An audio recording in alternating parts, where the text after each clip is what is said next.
आज दोस्तों मैं आपसे बात करूंगा साम्यवाद पर। आज बात करने वाले हैं कम्युनिज्म पर। साम्यवाद या कम्युनिज्म क्या है, ये मैं आपको बहुत अच्छे से, बहुत डिटेल से समझाऊंगा। इसका सही मीनिंग क्या है, ये मैं आपको समझाने की कोशिश करूंगा और आपको विश्वास दिलाता हूं। आपसे ये वादा करता हूं कि अगर आज आप पूरा वीडियो देखते हैं तो आप लाइफ में कभी भी कम्युनिज्म को भूल नहीं पाएंगे और आप इसके सही मीनिंग को भी समझ पाएंगे। सही साम्यवाद क्या है? आज के समय में साम्यवाद की बहुत सारी विचारधाराएं हैं। कोई लेफ्टिस्ट कहता है साम्यवादियों को, कोई राइटिस्ट कहता है, कोई कुछ कहता है। लेकिन जब शुरुआत में साम्यवाद आया था तो साम्यवाद का वो मतलब नहीं था जो आज है। कुछ इतिहासकार और दार्शनिक ये मानते हैं, किताबों में लिखते हैं कि उस समय का जो साम्यवाद था वो बहुत संकुचित, मतलब कंप्रेस्ड साम्यवाद था। आज का साम्यवाद बहुत फैला हुआ है, बहुत बड़ा रूप ले लिया है साम्यवाद ने। लेकिन मुझे ऐसा लगता है कि उस समय का साम्यवाद बहुत ज़्यादा विस्तृत था, आज का कम है। आज का साम्यवाद केवल और केवल इकोनॉमिक सिस्टम से रिलेटेड है, जबकि उस समय का जो साम्यवाद था, उस समय का जो कम्युनिज्म था, वो न केवल अर्थव्यवस्था से जबकि राजनीति, समाज और नैतिक शास्त्र से भी संबंधित था। तो सही मीनिंग क्या है, इसको हम समझते हैं और इसके बाद मैं आपसे 4 टॉपिक्स जो कि साम्यवाद से रिलेटेड हैं उन पर बात करूंगा। बहुत मजा आएगा। जैसे कि साम्यवाद के प्राकृतिक नियम, क्या प्रकृति में साम्यवाद है? बुद्ध और प्लेटो के वचनों में, उनकी शिक्षाओं में क्या साम्यवाद है? और अगर उनके वचनों में साम्यवाद है तो क्या इंटरप्रिटेशन है साम्यवाद का, उसको समझेंगे। बहुत मजा आएगा, वीडियो को लास्ट तक जरूर देखना, बहुत मजा आने वाला है आज की वीडियो में। ठीक है, शुरू करते हैं। सबसे पहले समझते हैं कि साम्यवाद है क्या, सही मीनिंग को समझते हैं। साम्यवाद, देखो, अगर आप साम्यवाद को समझना चाहते हैं तो सबसे पहले आपको साम्य को समझना पड़ेगा कि ये साम्य का क्या मतलब है, या इस इज्म को हटा दें हम तो हमें सबसे पहले कम्यून का मतलब समझना पड़ेगा। वाद का मतलब और इज्म का मतलब तो सबको पता है। जब कोई विचार एक विस्तृत रूप ले लेता है तो वो वाद बन जाता है, ये सीधा सा मतलब है वाद का। ठीक है, और इज्म भी कुछ ऐसा ही है। अब कम्यून का मतलब क्या है और साम्य का क्या मतलब है, इसको समझते हैं। देखो, अगर आप कम्यून को समझना चाहते हैं तो आप इसको डायरेक्टली कॉमन लिख लो और साम्य को आप संतुलन लिख लो। मेरा मतलब है बैलेंस। ठीक है, कम्यून का क्या मतलब है, देखो, इधर से शुरू करते हैं, फिर मैं आपको इसका हिंदी मीनिंग भी समझाऊंगा। कॉमन, कॉमन का मतलब सब लोग समझते होंगे। एक ऐसी वस्तु, एक ऐसा विचार जो सब में एक समान हो।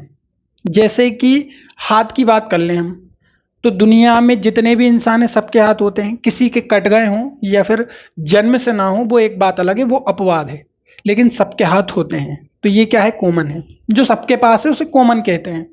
ठीक है, जैसे हम बात करें कि बुद्धि, तो भाई इंटेलिजेंस भी सबके पास है। ऐसा तो नहीं है कि कुछ इंसानों के पास इंटेलिजेंस है, कुछ के पास नहीं है, सबके पास है। तो कॉमन का मतलब सीधा सा ये है कि जो सबके पास हो, इसे हम उभयनिष्ठ कह सकते हैं। और ये जो शब्द है ये मैथ्स में यूज होता है। ठीक है, और इसको हम, जो मैंने बताया कि जो सबके पास है, उससे भी समझ सकते हैं। और साम्य का क्या मतलब है, देखो, अगर साम्य शब्द आपको बहुत अच्छे से समझना है ना, तो इसके लिए आप केमिस्ट्री का सहारा लो। केमिस्ट्री में साम्य शब्द का बहुत यूज किया गया है। आपने एक प्रोसेस को भी पढ़ा होगा, साम्य अवस्था, साम्य प्रक्रिया। या फिर कभी मोहल्ले में या कभी शहर में किन्हीं दो लोगों की अच्छी जमकर लड़ाई हो जाए, दो लोगों में विवाद हो जाए, तो हम क्या कहते हैं, या हमारे बड़े बुजुर्ग क्या कहते हैं, यार इनमें साम्य स्थापित करवाओ, मतलब इनमें संतुलन बनाने की कोशिश करो। ये सीधा सा मतलब है। ठीक है, लेकिन संतुलन और साम्य में थोड़ा सा अंतर है। एक दर्शन शास्त्री हैं, उन्होंने कहा था कि किसी भी शब्द का पर्यायवाची नहीं हो सकता। अगर उसके 2 नाम हैं तो इसका मतलब यह है कि उनकी अलग अलग व्याख्या की जानी चाहिए। जैसे जल और पानी, भाई जल और पानी जब हम इनको अलग अलग स्थितियों में बोलते हैं। जैसे कि हम पूजा करते हुए जल का नाम लेते हैं तो एक अलग भाव उत्पन्न होता है, अंदर से एक अलग फीलिंग आती है। लेकिन जब हम पानी पीते हैं तो हम उसको नॉर्मली वाटर कह देते हैं, पानी कह देते हैं, लेकिन पूजा में हम उसको जल कहते हैं। उसकी एक अलग ही मान्यता है, उसका एक अलग ही भाव है। ऐसे ही साम्य और संतुलन में थोड़ा सा अंतर है। देखो, मैं आपको इसको केमिस्ट्री से समझाता हूं। जैसे कि हम समझें, ये एक गिलास है, इसको गिलास मान लो, ठीक है। इसमें पानी भरा हुआ है, ये पानी है इसमें। ये एक और गिलास है, ये खाली है, इसमें कुछ भी नहीं है। अगर मैं यहां से एक ऐसा पाइप बना दूं या एक ऐसा ब्रिज बना दूं, तो इस गिलास का पानी जब तक खाली होता रहेगा, जब तक कि इस गिलास का पानी और इस गिलास का पानी सेम ना हो जाए, यानी कि एक संतुलन स्थापित हो जाएगा। आप समझ पा रहे होंगे मेरी बात को। इसे कहते हैं संतुलन स्थापित होना। लेकिन ये साम्य अवस्था नहीं है, लेकिन ये साम्य अवस्था का ही एक प्रकार है। अब मैं आपको समझाता हूं साम्य का सबसे अच्छा एग्जाम्पल। कभी आप पानी गर्म करते हैं, जैसे ये एक बर्तन है, इसमें आपने पानी गर्म करने के लिए रख दिया है, ये आग जल रही है, ठीक है। तो यहां से पानी भाप बनेगा, भाप बनेगा तो ये ऊपर जाएगा। अब आप क्या करो, इस भाप को एक ढक्कन के थ्रू वापस इसमें ले जाने की कोशिश करो बर्तन में। तो क्या होगा कि यहां से भाप बनेगी, फिर ये ढक्कन के ऊपर जाकर निचले वाले भाग पर चिपकेगी और फिर वहां से वापस बर्तन में गिरेगी पानी बनकर। तो एक अवस्था ऐसी आती है कि यहां से जाने वाला जो पानी है, जो भाप बनकर जा रहा है, और यहां से गिरने वाला पानी है, उसकी जो मात्रा है वो सेम हो जाएगी, इक्वल हो जाएगी। उसको कहते हैं साम्य अवस्था। यहां पर हम साम्य अवस्था इसलिए नहीं कह पा रहे हैं क्योंकि यहां पानी इसमें जा चुका है, इसका पानी इसमें जा चुका है, लेकिन यहां पर प्रोसेस बंद हो गई है। लेकिन यहां प्रोसेस बंद नहीं हुई है, यहां से पानी जा रहा है, यहां से वापस आ रहा है। इसको कहते हैं साम्य अवस्था। तो इसको मैं आपको केमिस्ट्री से इसलिए समझाना चाह रहा था क्योंकि केमिस्ट्री के एक एग्जाम्पल से आप बहुत आसानी से समझ सकते हैं। साइंस के ये एग्जाम्पल्स साम्य अवस्था को बहुत अच्छे से समझाते हैं। इसे हम संतुलन कहेंगे। इसका पानी और इसका पानी सेम हो गया, लेकिन इन दोनों के बीच में व्यवहार नहीं हो रहा है, इन दोनों के बीच में कोई प्रोसेस नहीं हो रही, कोई क्रिया नहीं हो रही है। ये पानी इतना रहेगा, ये पानी इतना रहेगा, लेकिन यहाँ पर प्रोसेस जारी है और दोनों इक्वल भी हो गए हैं।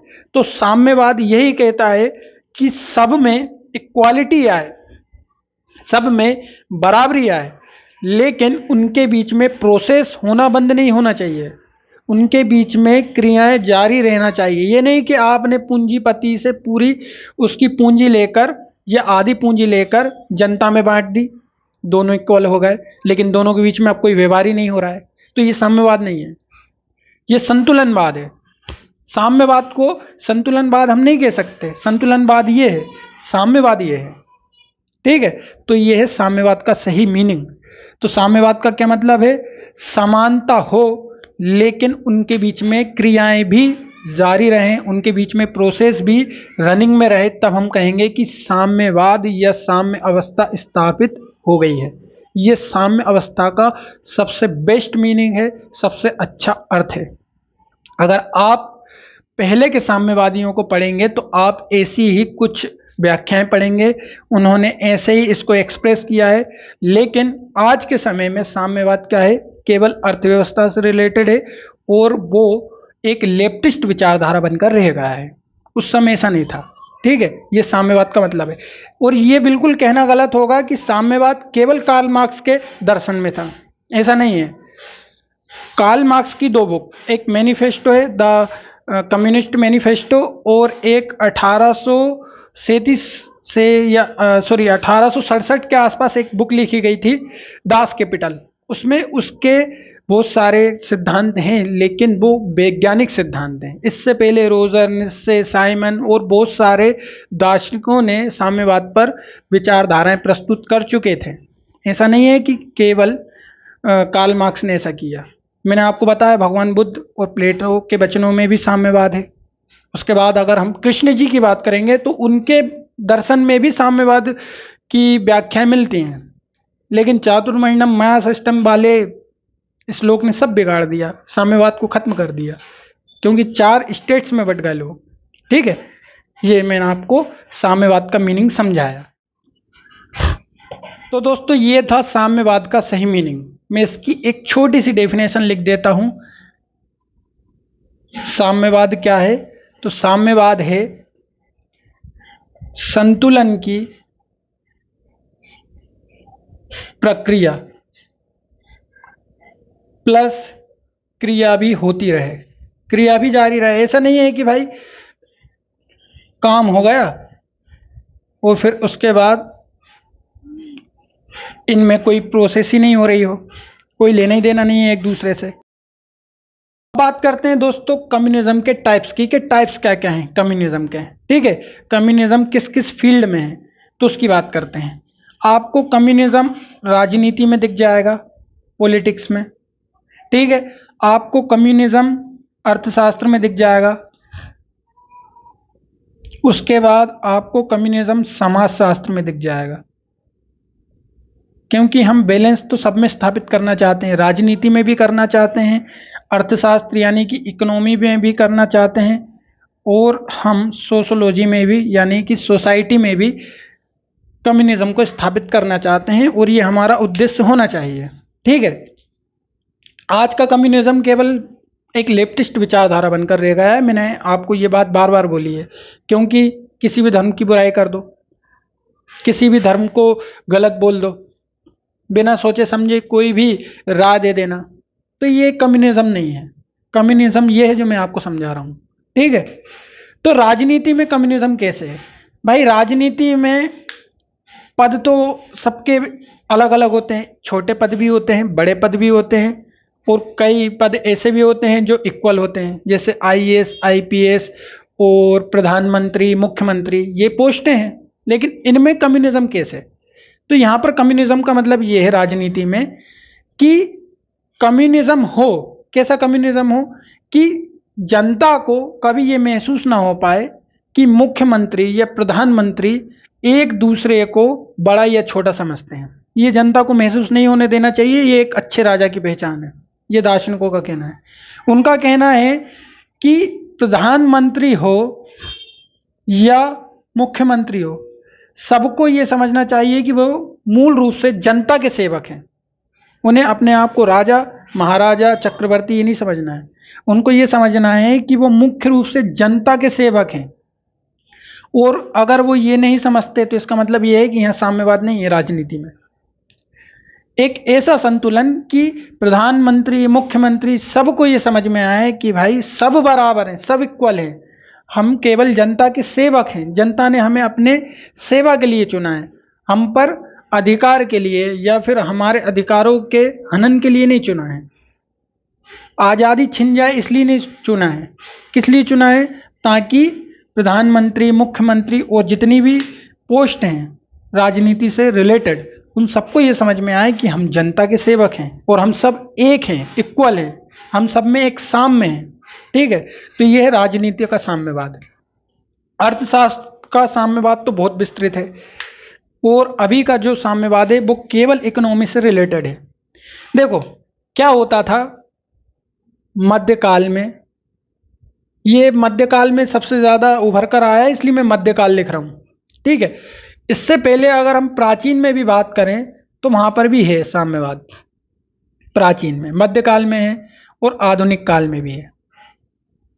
ठीक है, तो एंशिएंट, मॉडर्न और मिडिएवल तीनों टाइम पीरियड में आपको साम्यवाद मिलेगा। क्या हुआ, जैसे अगर हम इंडिया की बात करें या फिर हम अमेरिका की बात करें या रोमन साम्राज्य की बात करें, तो कोई दास है, तो कोई राजा है, तो कोई सामंत है। ठीक है, अब तीनों अलग अलग हैं। तो समाज में यानी कि वहां की जो सोसाइटी है उसमें 3 प्रकार की विचारधाराएं हो गई। एक दास वाली विचारधारा, एक विचारधारा हो गई सामंत वाली, जमींदार वाली, एक विचारधारा हो गई राजा वाली, राजा महाराजा वाली। तो ये 3 प्रकार के सोसाइटी में हमें लोग मिल जाएंगे, जिसे हम समाजशास्त्र में साम्यवाद कह सकते हैं। अच्छा, अब तीनों अलग अलग हैं तो तीनों का अर्थशास्त्र भी अलग अलग होगा, यानी कि उनकी जो आय है, जो इनकम है, जो उनके पास पैसा है, वो भी अलग अलग होगा। भाई दास के पास राजा जितना तो पैसा होगा नहीं, या फिर सामंत जितना, तो वहां अर्थशास्त्र में भी साम्यवाद स्थापित होना चाहिए। राजनीति में एक राजा है तो एक नौकर है, तो यहाँ भी साम्यवाद स्थापित होना चाहिए। अच्छा, ऐसा संभव है नहीं, लेकिन भाई सारे लोग अपने आप को एक जैसा सोचने लगे, ऐसा हो नहीं सकता। अब राजा ये सोचने लगे कि मैं भी दास के बराबर हूं, तो फिर राजा के राजा रहने का भाव कहां से आएगा। ठीक है, तो प्राचीन समय में भी साम्यवाद है। तो आर्थिक साम्यवाद कैसे है कि भाई किसी की बहुत कम संपत्ति है, किसी की बहुत ज्यादा है। राजा के पास बहुत पैसा है, लेकिन जो राजा से छोटे वर्ग के लोग हैं, जैसे कि सामंत हैं, जमींदार हैं, गुलाम हैं, इनके पास तो बहुत कम पैसा है ना। तो ये पॉलिटिक्स में, अर्थशास्त्र में और समाजशास्त्र में साम्यवाद है। इसको हम ऐसे भी समझ सकते हैं कि भाई मध्यकाल में आएंगे तो पूंजीपति हैं, इनके पास इतना पैसा है, इतना पैसा है कि ये सब कुछ कर सकते हैं, लेकिन एक वर्ग ऐसा है जिसे सर्वहारा वर्ग कहा गया है। इन बेचारों को खाना तक नहीं मिलता एक टाइम का, इन पर 80% टैक्स है। ये कृषक वर्ग हैं, कृषक या दास वर्ग, यानी कि कृषि करते हैं, काम करते हैं, गुलामी करते हैं, लेकिन इन बेचारों को खाना तक नहीं मिलता है। इसके बाद हैं पूंजीपति, पूंजीपतियों के पास बहुत पैसा है, तो यहाँ पर साम्यवाद स्थापित करवाना है। और अर्थशास्त्र का साम्यवाद यहीं से शुरू होता है। बहुत सारे इतिहासकारों ने, दार्शनिकों ने साम्यवाद पर लिखा, लेकिन कार्ल मार्क्स ने जो लिखा दास कैपिटल में या द कम्युनिस्ट मैनिफेस्टो में, तो उन्होंने उसकी वैज्ञानिक व्याख्याएं की, साइंटिफिक इंटरप्रिटेशन किया, इसलिए उनको साम्यवाद का वैज्ञानिक जनक माना जाता है, साम्यवादी या समाजवाद का। ठीक है, अब बात करते हैं कि साम्यवाद क्या एक प्राकृतिक नियम है। ये तो बहुत छोटी सी चीजें हैं। प्राकृतिक नियम की बात करते हैं। क्या प्रकृति साम्य अवस्था पर या साम्यवाद में विश्वास रखती है? क्या उसका कोई ऐसा नेचुरल लॉ है जो सब पर लागू होता है? उसकी बात करते हैं। अब बात करते हैं साम्यवाद एक प्राकृतिक नियम। क्या साम्यवाद एक प्राकृतिक नियम है? क्या एक ऐसा रूल है जो सबको एक समान बनाने की कोशिश करता है, जो सबके साथ एक जैसा व्यवहार करता है? इससे पहले मैंने आपको जो समझाया वो समझ में ना आए तो मुझे कमेंट कर देना, मैं उस पर एक अलग डिटेल वीडियो बना दूंगा। जैसे कि समाज में, राजनीति में और अर्थशास्त्र में साम्यवाद क्या है। मैंने आपको बहुत कम समझाया है, क्योंकि मैं उसको इतना इंपॉर्टेंट मानता नहीं हूँ जितना कि बुद्ध और प्लेटो और एक ये वाला टॉपिक कि प्रकृति में क्या साम्यवाद है, इसको इंपॉर्टेंट मानता हूँ। साम्यवाद का सही मतलब मैंने आपको समझाया कि साम्यवाद का सही मतलब क्या है। अब बात करते हैं कि प्रकृति में क्या साम्यवाद है। प्रकृति का साम्यवादी नियम, एक दो एग्जाम्पल से मैं आपको समझा सकता हूं कि क्या ऐसा है। देखो, आपने ज्योग्राफी पढ़ी होगी तो आपने कभी पवन के बारे में पढ़ा होगा, विंड के बारे में। पवन क्या है कि जब पवन चलती है, हवा और पवन, इसमें अंतर भी पढ़ा होगा, और ये कैसे वर्क करते हैं इसके बारे में भी पढ़ा होगा, इनका मैकेनिक्स क्या है इसको भी समझा होगा। ठीक है, या फिर मैंने अभी आपको एक ग्लास वाला उदाहरण दिया था कि हमने इसके बीच में एक पाइप लगा दिया या ब्रिज बना दिया, तो यहाँ का जो पानी था वो ऑटोमेटिकली, किसी ने नहीं बोला था आने के लिए, लेकिन वो ऑटोमेटिकली यहाँ आ गया। इसको आप संतुलन का या साम्यवाद का एक उदाहरण मान सकते हैं प्रकृति में, कि भाई ये नेचुरल है, हमने इसको बोला नहीं था कि पानी चल यहाँ, लेकिन जब हमने इसके बीच में एक ब्रिज बना दिया तो ये ऑटोमेटिकली यहाँ आ गया। इसका मतलब ये है कि प्रकृति कहती है कि साम्य अवस्था स्थापित होना चाहिए। ये पढ़ा होगा कार्ल मार्क्स ने, तब तो उसने इसकी वैज्ञानिक व्याख्या की है, तब तो उसने ये एग्जाम्पल्स बताए हैं। विंड के बारे में पढ़ा होगा कि एक स्थान ए है, मान लो एक स्थान बी है, जब यहाँ पर ताप और दाब, टेम्परेचर और प्रेशर कम होता है तो इसको संतुलित करने के लिए यहाँ की हवा यहाँ चलने लगती है, और इसको कहा जाता है पवन। आप सर्च करना गूगल पर कि पवन या हवा क्यों चलती है, तो आपको वहां पर ऐसा सुनने को या पढ़ने को मिलेगा। ठीक है, इसके बाद और एग्जांपल्स ले लें कि भाई समुद्र से गर्मी में, ये मान लो समुद्र है, यहाँ से गर्मी में बहुत सारा पानी बाष्प बनकर उड़ जाता है, बादल बन जाता है, वापस अर्थ पर गिरता है। तो इसका मतलब ये है कि प्रकृति साम्यवादी नियम पर काम करती है, संतुलनवादी नियम पर काम करती है। ये सब कार्ल मार्क्स ने पढ़ा होगा, तब तो उन्होंने बताया है कि ऐसा सब होता है। इसलिए हमें इंसानों में भी साम्यवाद स्थापित करना चाहिए। आपको पता है बंगाल में इतना भीषण, इतना खतरनाक अकाल पड़ा कि 1 करोड़ लोग मर गए। 1 करोड़ लोग, ये ब्रिटिश इंडिया की बात है। ब्रिटिश इंडिया में बंगाल में इतना भयानक अकाल पड़ा कि 1 करोड़ लोग बंगाल में मौत की नींद सो गए। 1 करोड़ लोग, 1 करोड़ जनसंख्या कितनी होती है। ऐसा बताया जाता है इतिहासकारों द्वारा कि इंसान ने इंसान को खाने में झिझक महसूस नहीं की। सूखा पड़ा, पूरी फसलें बर्बाद हो गई, तो खाने को कुछ नहीं, पूरे में भुखमरी फैल गई। इंसान ने इंसान को खाने में, बाप ने बेटे को खाने में झिझक महसूस नहीं की। जगह जगह, कोने कोने में, बंगाल में कोने कोने में लाश के ढेर मिले। कोने कोने में लाश के ढेर। किसी के सर पर पगड़ी नहीं है, किसी के तन पे कपड़ा नहीं है, स्त्रियों के तन पे कपड़े नहीं हैं। और उसके बाद भी अंग्रेज हमसे क्या वसूल रहे थे? कर, टैक्स वसूल रहे थे। कितने निर्दय होंगे, हमसे टैक्स ले रहे थे उसके बाद भी। इसलिए भाइयों, ये आज़ादी बहुत मेहनत से मिली है, इसको बनाए रखने के लिए संघर्ष करो, मेहनत करो, छिन ना जाए ये। 1 करोड़ लोग भूख से तड़प तड़प के मर गए। जो मिला उसको खाया, जो मिल जाए, जानवर मिल जाए, पत्ती मिल जाए, जो मिला उसको खाया, लेकिन फिर भी 1 करोड़ लोग मारे गए। तो साम्यवाद स्थापित होना जरूरी है, सबको एक जैसा प्लस प्रक्रिया जारी रहे ऐसा होना जरूरी है। जैसे हम बात करते हैं हिंदुओं की, अभी मैं आपको उसके ही बारे में समझाने जा रहा हूं। तो ये प्रकृति का साम्यवादी नियम जो मैंने आपको समझाया, कार्ल मार्क्स ने इसे बहुत सारे उदाहरण दिए, बहुत सारे एग्जाम्पल दिए, और साम्यवाद की वैज्ञानिक जो इंटरप्रिटेशन है वो हमें दिया। अब समझते हैं बुद्ध और प्लेटो के शिक्षाओं में, उनके वचनों में साम्यवाद भगवान बुद्ध के हिसाब से समझते हैं कि साम्यवाद क्या है।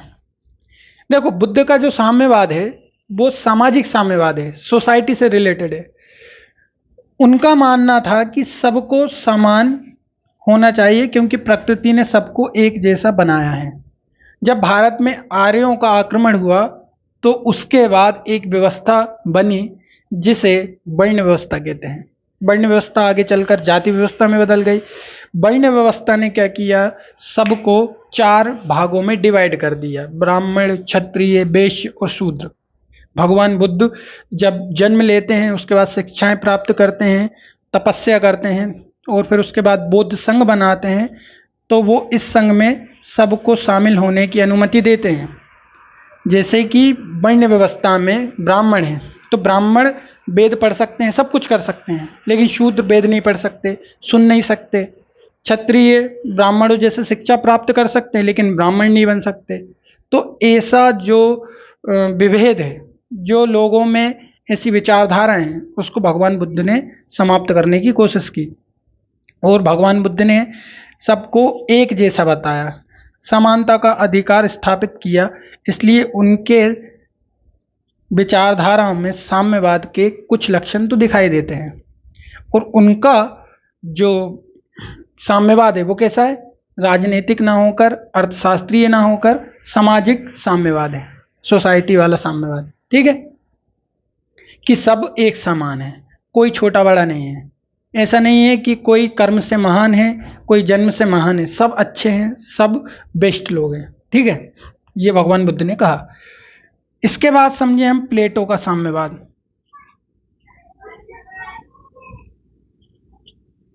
प्लेटो का साम्यवाद राजनीतिक साम्यवाद था। पॉलिटिकल साम्यवाद या पॉलिटिकल कम्युनिज्म। प्लेटो का यह कहना था, जो मैंने आपको सबसे शुरू में कहा, कि राजा को कभी ये नहीं भूलना चाहिए कि वो भी जनता की तरह है, वो भी इंसान है, और राजा को कभी भी जनता को अपने से अलग नहीं समझना चाहिए, सब एक जैसे हैं। व्यक्तिवादी इंडिविजुअलिस्ट किसी को नहीं होना चाहिए, ये प्लेटो का कहना था। इसलिए उसके साम्यवाद को राजनीतिक साम्यवाद कहा जाता है, क्योंकि उसने राजनीति से रिलेटेड बातें की, राजनीतिक विचारधाराएं प्रस्तुत की। भाई सबको एक समान होना चाहिए, उसने ये कहा। राजा हो, लेकिन राजा को ये महसूस नहीं होना चाहिए कि मैं राजा हूं, मैं सब कुछ हूं। जैसे फ्रांस का राजा लुई 14 कहता था कि मैं सब कुछ हूं, मैं जो चाहे वो कर सकता हूं। तो ऐसी विचारधाराएं नहीं होनी चाहिए, ये प्लेटो का कहना था। ये था भगवान बुद्ध का साम्यवाद और प्लेटो का साम्यवाद। प्लेटो चाहता था कि राजा, प्रजा, जनता सब एक जैसी हो। भगवान बुद्ध चाहते थे कि समाज में सब लोग एक जैसे हों, कोई भी व्यवस्था, वर्ण व्यवस्था हो या कोई भी ऐसी व्यवस्था ना हो जो लोगों को डिवाइड करती हो, और सबको समझना चाहिए इस बात को। ठीक है, तो दोस्तों ये था साम्यवाद। टाइप्स को समझाया, उसके प्राकृतिक नियम को समझाया, बुद्ध और प्लेटो के वचनों में कहाँ पर साम्यवाद है ये मैंने आपको समझाया। ठीक है, और डिटेल से कभी हम बात करेंगे। आज के लिए इतना मेरे हिसाब से काफ़ी है। अगर आपको कुछ और इससे रिलेटेड अच्छे से समझना है तो मुझे मैसेज ज़रूर करना या कमेंट ज़रूर करना, मैं आपको बहुत अच्छे से समझाने की कोशिश करूँगा। जब तक के लिए मिलते हैं, जय हिंद।